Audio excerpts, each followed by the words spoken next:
ನಮಸ್ತೆ. 11/6/2025 ಬುಧವಾರ, ಶುಕ್ಲ ಪಕ್ಷ. ಇವತ್ತು ಹುಣ್ಣಿಮೆ ದಿನ. ನೆನ್ನೆಯಿಂದಲೂ ಇದೆ.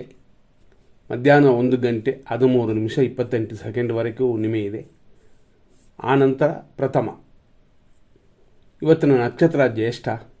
ಬೆಳಗ್ಗೆಯಿಂದ ರಾತ್ರಿ 8:10 ಅಂದರೆ 8:10 ಇವತ್ತಿನ ನಕ್ಷತ್ರ ಪ್ರಕಾರ ಕಾರ್ಯಸಿದ್ಧಿಯು ಸ್ವಲ್ಪ ಧನ ವ್ಯಯವೂ ಉಂಟು. ಹಂಗೆ ಹಣಕಾಸಿನ ವ್ಯಯವಿಲ್ಲದೆ ನೋಡ್ಕೊಳ್ಳಿ, ಕಡಿಮೆ ಮಾಡ್ಕೋಬೋದು. ಆಮೇಲೆ ಬರುವಂಥದ್ದು ಮೂಲ ನಕ್ಷತ್ರ. ಇದು 50% ಮರಣ ಮತ್ತು ಧ್ವಜ ಅಂತ, ಅಂದರೆ ಶುಭ ಅಂತ. ಹಂಗೆ 50% ಇರೋದರಿಂದ ಸ್ವಲ್ಪ ಸಾಹಸ ಮಾಡುವಂಥದ್ದನ್ನು ಕಡಿಮೆ ಮಾಡ್ಕೊಳ್ಳಿ, ಯಾರೇ ಆದರೂ. ಹಂಗೆ ಅಷ್ಟೊಂದು ಒಳ್ಳೆಯ ದಿನ ಅಂತ ಹೇಳುವಂತಿಲ್ಲ. ಇವತ್ತಿನ ವಿಶೇಷವಾಗಿ ಬೇರೆ ವಿಷಯಗಳನ್ನ ನೋಡೋಣ. ಇವತ್ತು ಮೇಷರಾಶಿಯವರಿಗೆ ಚಂದ್ರಾಷ್ಟಮ ಬೆಳಗ್ಗೆ 5:53 ರಾತ್ರಿ 8:10. ಆನಂತರ ವೃಷಭ ರಾಶಿಗೆ ಚಂದ್ರಾಷ್ಟಮ, ಅಂದರೆ ಈ ಎರಡು ರಾಶಿಯವರು ಗಮನ. ಈಗ ನಕ್ಷತ್ರ ಪಾದಗಳನ್ನ ನೋಡೋಣ. ಇವತ್ತು ದಿನವೆಲ್ಲ ವೃಶ್ಚಿಕ ಮತ್ತು ಧನುಸು ರಾಶಿ ಇದೆ. ಬೆಳಗ್ಗೆಯಿಂದ ರಾತ್ರಿ 8:10 ವೃಶ್ಚಿಕ, ಆನಂತರ ಧನುಸು ರಾಶಿ. ಜ್ಯೇಷ್ಠ ನಕ್ಷತ್ರ ಮತ್ತು ಮೂಲ ನಕ್ಷತ್ರ ಅಂತಂದಿವೆ. ಜ್ಯೇಷ್ಠ ನಕ್ಷತ್ರ ವೃಶ್ಚಿಕ ರಾಶಿಯಲ್ಲೂ, ಮೂಲ ನಕ್ಷತ್ರ ಧನುಸು ರಾಶಿಯಲ್ಲಿ ಬರುತ್ತದೆ. ಬೆಳಗ್ಗೆ 5:53 7:09 ಜ್ಯೇಷ್ಠ ನಕ್ಷತ್ರ 2ನೇ ಪಾದ. ಬೆಳಗ್ಗೆ 7:09 ಮಧ್ಯಾಹ್ನ 1:40 ಜ್ಯೇಷ್ಠ ನಕ್ಷತ್ರ 3ನೇ ಪಾದ. ಆನಂತರ ರಾತ್ರಿ 8:10 ಜ್ಯೇಷ್ಠ ನಕ್ಷತ್ರ 4ನೇ ಪಾದ.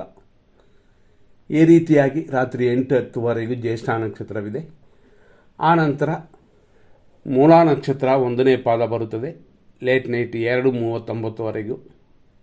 ಆನಂತರ ಬರೋದು ಮೂಲ ನಕ್ಷತ್ರ 2ನೇ ಪಾದ. ಹೀಗಾಗಿ ನಾಳೆಯವರೆಗೂ ಮೂಲ ನಕ್ಷತ್ರವಿದೆ. ನಾಳೆವರೆಗೂ ಹಂಗೆ ಅಂತಂದರೆ 12ನೇ ತಾರೀಕು ರಾತ್ರಿ 9:56:52 ಮೂಲ ನಕ್ಷತ್ರವಿದೆ. ಈ ರೀತಿಯಾಗಿ ಈ ದಿನದಲ್ಲಿ ಅಂದರೆ 11ನೇ ತಾರೀಕು ಕೆಲವು ವಿಷಯಗಳನ್ನ ನೋಡೋಣ. 100% ಶುಭ ಸಮಯಗಳು. ಇವತ್ತು ದಿನ ಹೀಗೆ ಇದ್ದರೂ ಎಮರ್ಜೆನ್ಸಿಗೆ ಸಮಯ, ಒಳ್ಳೆಯ ಸಮಯ ಬೇಕಲ್ಲವ, ಆದ್ದರಿಂದಾಗಿ ಆ ವಿಷಯಕ್ಕೆ ಬರೋಣ. ಬೆಳಗ್ಗೆಯಿಂದ ಅಂದರೆ 5:53 7:28 ಶುಭ ಸಮಯ. 9:08 AM 11:52 ಒಂದು ಶುಭ ದಿನ, ಶುಭ ಸಮಯ. ಮತ್ತು ಮಧ್ಯಾಹ್ನ 1:58 ಸಂಜೆ 4:42 ಒಂದು ಶುಭ ಸಮಯ. ಸಂಜೆ 6:58 ಬೆಳಗಿನ ಜಾವ 4:28 ಶುಭ ಸಮಯ. ದಿನ ಸರಿ ಇಲ್ಲ ಅಂತಂದಾಗ ಶುಭ ಸಮಯ ಏನಕ್ಕೆ, ಎಮರ್ಜೆನ್ಸಿಗೆ ನಾವು ಪದೇ ಪದೇ ಎಲ್ಲ ದಿನಗಳಲ್ಲೂ ಹೇಳ್ತಾ ಬಂದಿದ್ದೀವಿ. ಖಂಡಿತವಾಗಿ ಎಮರ್ಜೆನ್ಸಿಗೆ ಬೇಕಾಗುತ್ತದೆ ಇದು. 100% ಅಶುಭ ಸಮಯವನ್ನು ನೋಡೋಣ. 7:30 9:06 ಯಮಕಂಡ ಕಾಲ. 11:54 12:45 ದುರ್ಮುಹೂರ್ತ. ಈ ದುರ್ಮುಹೂರ್ತ ಮುಗಿಯುವಷ್ಟರಲ್ಲಿ ಅದರಲ್ಲಿ ರಾಹು ಕಾಲವು ಬರುತ್ತದೆ. ಅಂದರೆ 12:19 ಮಧ್ಯಾಹ್ನ 1:56 ರಾಹು ಕಾಲ. ಇದರಲ್ಲಿ ಸಂಜೆ 4:44 6:56 PM ಮೃತ್ಯು ಪಂಚಕ. ರಾತ್ರಿ ಅಂದರೆ ಬೆಳಗಿನ ಜಾವ 4:30 5:53 ವಿಷಕಾಲ. ಇದರಲ್ಲೇ ವಾರ್ಜಿಯವು ಅಂದರೆ ನಕ್ಷತ್ರ ವಿಷಘಟಿಕಾ ಕಾಲವು ಕೂಡುತ್ತದೆ. ಹಾಗಾಗಿ ಬೆಳಗ್ಗೆವರೆಗೂ ಅದೂ ದೋಷವಿದೆ.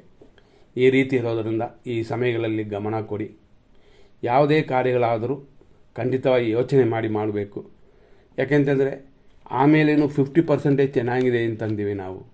ಅಂದರೆ ಮೂಲ ನಕ್ಷತ್ರ ಮರಣವೂ ಧ್ವಜವೂ ಕೂಡಿರೋದರಿಂದ, ಅಂದರೆ 50% ಇರೋದರಿಂದ ಮೂಲ ನಕ್ಷತ್ರ ಕೂಡ ಶುಭವಾಗಿ ಕಾಣಿಸಲಿಲ್ಲ. ಅಂದರೆ ರಾತ್ರಿ ಕೂಡ. ಬೆಳಗ್ಗೆ ಓಕೆ, ಅಂದರೆ ಧನ ವ್ಯಯ ಅಂತಿದೆ, ವ್ಯಯ ಮಾತ್ರ ಕಡಿಮೆ ಮಾಡಿಕೊಂಡ್ರೆ ಬೇರೆ ರೀತಿ ದೋಷಗಳು ಹೆಚ್ಚಾಗಿಲ್ಲ. ಅಶ್ವಿನಿ ನಕ್ಷತ್ರ ಮೇಷರಾಶಿಯವರಿಗೆ ಇವತ್ತು ದಿನ ಹೇಗಿದೆ ಅಂತ ನೋಡೋಣ. ಪರಮ ಮಿತ್ರಧಾರೆಯಾಗಿ ಅನುಕೂಲಕರವಾಗಿದೆ ಇವತ್ತು. ಇದೆಲ್ಲ ಅಶ್ವಿನಿ ನಕ್ಷತ್ರಕ್ಕೆ. ಭರಣಿ ನಕ್ಷತ್ರ ಮೇಷರಾಶಿಯವರಿಗೆ ಇವತ್ತು ದಿನ ಶುಭಕರವಾಗಿದೆ. ಕೃತಿಕಾ ನಕ್ಷತ್ರ ಮೇಷರಾಶಿಯವರಿಗೆ ಮಿತ್ರಧಾರೆ, ಪರಮ ಮಿತ್ರಧಾರೆ ಅಂತ ದಿನ ಪೂರ್ತಿ ಉತ್ಸಾಹವು. ಅನುಕೂಲವು ಕೂಡಿ ಬಂದಿರುವಂಥ ದಿನವಿದು. ಕೃತಿಕಾ ನಕ್ಷತ್ರ, ಇದರಲ್ಲಿ ಮೇಷ ವೃಷಭ ಅಂತ ಹೇಳಿದೆ. ಮೇಷರಾಶಿಗೆ ನಾವು ಫಸ್ಟೇ ಹೇಳಿದಂತೆ ಮಿತ್ರ ಪರಮಮಿತ್ರ ಅಂತಂದಿವಿ. ಅದೇ ಥರ ಕೃತಿಕಾ ನಕ್ಷತ್ರ ವೃಷಭ ರಾಶಿಗೂ ಕೂಡ ಹೇಗಿದೆ ಅಂತ ನೋಡಿದ್ರೆ ಮಿತ್ರ ಪರಮಮಿತ್ರನೇ, ಹಂಗಾಗಿ ಅನುಕೂಲವಾಗಿದೆ ಅಂತ ಬರುತ್ತದೆ.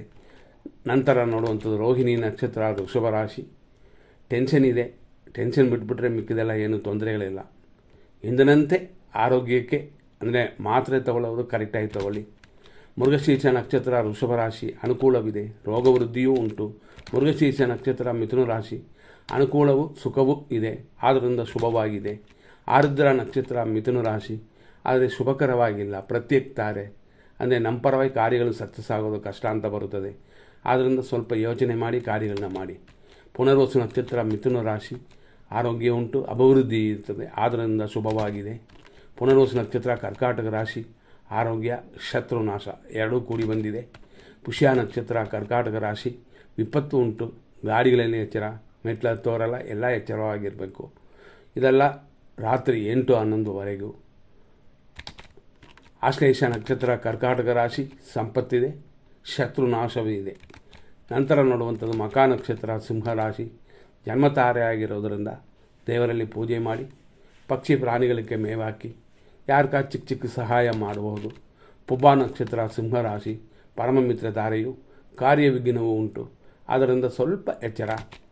ಉತ್ತರ ನಕ್ಷತ್ರ 1ನೇ ಪಾದ ಸಿಂಹರಾಶಿ, ಮಿತ್ರಧಾರೆ, ಆಮೇಲೇನು ಪರಮಮಿತ್ರ ಧಾರೆಯಾಗಿ ಇವತ್ತಿನ ದಿನ ಪೂರ್ತಿ ಶುಭಕರವಾಗಿದೆ. ಉತ್ತರ ನಕ್ಷತ್ರ ಕನ್ಯಾ ರಾಶಿ, ಶುಭವಾಗಿದೆ, ಆದರೂ ಸ್ವಲ್ಪ ಆರೋಗ್ಯದ ಕಡೆ ಎಚ್ಚರ. ಊಟ ತಿಂಡಿಯಲ್ಲೇ ಮೇಂಟೈನ್ ಮಾಡಬಹುದು, ದೊಡ್ಡ ವಿಷಯ ಅಲ್ಲ. ಹಸ್ತ ನಕ್ಷತ್ರ ಕನ್ಯಾ ರಾಶಿ, ಟೆನ್ಷನ್ ಇದೆ, ರೋಗ ಭಯ ಉಂಟು, ಆದ್ದರಿಂದ ಆಲ್ರೆಡಿ ಅಂದರೆ ಕ್ಷೀಣಿಸಿರುವವರ ಆರೋಗ್ಯದಲ್ಲಿ ಗಮನ ಕೊಡಿ. ಚಿತ್ತಾ ನಕ್ಷತ್ರ ಕನ್ಯಾ ರಾಶಿ, ಅನುಕೂಲವು, ರೋಗ ಭಯವು ಉಂಟಾಗುತ್ತದೆ. ಚಿತ್ತಾ ನಕ್ಷತ್ರ ತುಳಾರಾಶಿ, ಅನುಕೂಲವಿದೆ, ದ್ರವ್ಯ ಲಾಭವೂ ಉಂಟು. ಸ್ವಾತಿ ನಕ್ಷತ್ರ ತುಳಾರಾಶಿ, ಖಂಡಿತವಾಗಿ ರಾತ್ರಿ 8-11 ಮೇಲೇ ಶುಭವಾಗಿರೋದು. ಅದು ದಿನ ಚೆನ್ನಾಗಿಲ್ಲ ಅಂತ ಅಂದಾಗ ಸ್ವಲ್ಪ ಎಚ್ಚರವಾಗಿ ಇರಬೇಕಾಗ್ತದೆ.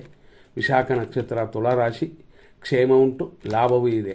ವಿಶಾಖ ನಕ್ಷತ್ರ ವೃಶ್ಚಿಕ ರಾಶಿ, ಕ್ಷೇಮವು ಧನಹಾನಿಯೂ ಇದೆ. ಅನುರಾಧ ನಕ್ಷತ್ರ ವೃಶ್ಚಿಕ ರಾಶಿ, ಖಂಡಿತವಾಗಿ ಏಟು ಗಾಯಗಳು, ವೇಸ್ಟ್ ಖರ್ಚುಗಳು ಅಂದರೆ ಹೇಳಲಾರದ ಖರ್ಚುಗಳೆಲ್ಲ ಉಂಟಾಗುತ್ತದೆ. ಸ್ವಲ್ಪ ನೋವುಗಳು ಉಂಟು, ಗಮನ ಕೊಡಿ ನೀವು. ಜ್ಯೇಷ್ಠ ನಕ್ಷತ್ರ ವೃಶ್ಚಿಕ ರಾಶಿ, ಖಂಡಿತವಾಗಿ ಸಂಪತ್ತಿದೆ, ಆದರೂ ಧನಹಾನಿಯೂ ಬರುತ್ತದೆ. ಗಮನ ಕೊಟ್ಟರೆ ಎಲ್ಲವನ್ನು ಸರಿ ಮಾಡ್ಕೋಬೋದು. ಮೂಲ ನಕ್ಷತ್ರ ಧನುಸು ರಾಶಿ, ಇದು ಧನುಸು ರಾಶಿಯಲ್ಲಿ ಜನ್ಮತಾರೆಯಾಗಿ ಬರೋದರಿಂದ ಖಂಡಿತವಾಗಿ ಯಾರಿಗಾರ ಸಹಾಯ ಮಾಡಿ, ದೇವರ ಖರ್ಚುಗಳನ್ನ ಮಾಡಿ, ಚಿಕ್ಕ ಚಿಕ್ಕ ಖರ್ಚುಗಳು ಸರಿ ಹೋಗುತ್ತದೆ. ನಂತರ ನೋಡುವಂಥದ್ದು ಪೂರ್ವಾಷಾಢ ನಕ್ಷತ್ರ ಧನುಸು ರಾಶಿ, ಪರಮಮಿತ್ರ ಧಾರೆಯಾಗಿ ಶುಭಕರವಾಗಿದೆ. ಉತ್ತರಾಷಾಢ ನಕ್ಷತ್ರ ಧನುಸು ರಾಶಿ, ಇವತ್ತು ಶುಭ ದಿನವಾಗಿದೆ. ಉತ್ತರಾಷಾಢ ನಕ್ಷತ್ರ ಮಕರ ರಾಶಿ, ಮಿತ್ರ ಪರಮಮಿತ್ರ ಅಂತ ಶುಭಕರವಾಗಿದೆ. ಶ್ರವಣ ನಕ್ಷತ್ರ ಮಕರ ರಾಶಿ, ಖಂಡಿತವಾಗಿಯೂ ಇವತ್ತು ಟೆನ್ಷನ್ ಇದೆ, ಟೆನ್ಷನ್ ಬಿಟ್ಟುಬಿಡಬೇಕಾದರೆ. ಇಲ್ಲ ಅಂತಂದರೆ BP ಮಾತ್ರೆ ತಗೊಳ್ಳೋರು ಮಿಸ್ ಮಾಡಿಬಿಡ್ತೀರ, ಎಚ್ಚರ. ಧನಿಷ್ಠ ನಕ್ಷತ್ರ ಮಕರ ರಾಶಿ, ಅನುಕೂಲವು, ಸ್ವಲ್ಪ ವ್ಯಯವಿದೆ, ಇದೆಲ್ಲ ರಾತ್ರಿಯವರೆಗೂ. ನಂತರ ನೋಡುವಂಥದ್ದು ಧನಿಷ್ಠ ನಕ್ಷತ್ರ ಕುಂಭರಾಶಿ, ಇವತ್ತಿನ ದಿನ ಪ್ರಕಾರ ಅನುಕೂಲವಿದೆ, ಇಷ್ಟಾರ್ಥ ಸಿದ್ಧಿಯೂ ಕೂಡಿ ಬರುತ್ತದೆ. ಶತಭಿಷ ನಕ್ಷತ್ರ ಕುಂಭರಾಶಿ, ಪ್ರತ್ಯೇಕ ತಾರೆ, ಇಷ್ಟಾರ್ಥ ಸಿದ್ಧಿಯೆಲ್ಲ ಉಂಟು, ಮಿಕ್ಸ್ ಆಗಿದೆ. 40% ಮಾತ್ರನೇ ಚೆನ್ನಾಗಿರೋದು. ಪೂರ್ವ ಭಾದ್ರಪದ ನಕ್ಷತ್ರ ಕುಂಭರಾಶಿ, ಖಂಡಿತವಾಗಿ ಆರೋಗ್ಯ ಉಂಟು, ಇಷ್ಟಾರ್ಥ ಸಿದ್ಧಿಯೂ ಇದೆ. ಪೂರ್ವ ಭಾದ್ರಪದ ನಕ್ಷತ್ರ ಮೀನರಾಶಿ, ಕ್ಷೇಮವಿದೆ, ಕೆಲಸ ಕಾರ್ಯದಲ್ಲಿ ಅಭಿವೃದ್ಧಿಯೂ ಉಂಟು. ಉತ್ತರ ಭಾದ್ರಪದ ನಕ್ಷತ್ರ ಮೀನರಾಶಿ, ವಿಪತ್ತಿದೆ, ಖಂಡಿತವಾಗಿ ಉದ್ಯೋಗದಲ್ಲಿ ಅಭಿವೃದ್ಧಿಯೂ ಉಂಟು. ರೇವತಿ ನಕ್ಷತ್ರ ಮೀನರಾಶಿ, ಸಂಪತ್ತಿದೆ, ಕೆಲಸ ಕಾರ್ಯದಲ್ಲಿ ಅಭಿವೃದ್ಧಿಯೂ ಇದೆ. ಈ ರೀತಿಯಾಗಿ ಈ ದಿನ ಇರೋದರಿಂದ ನೋಡಿ ನಿಮ್ಮ ಕಾರ್ಯಗಳನ್ನ ಮಾಡಿ. ಮುಂದಿನ ಸಂಚಿಕೆಯಲ್ಲಿ ನೋಡೋಣ. ಧನ್ಯವಾದಗಳು.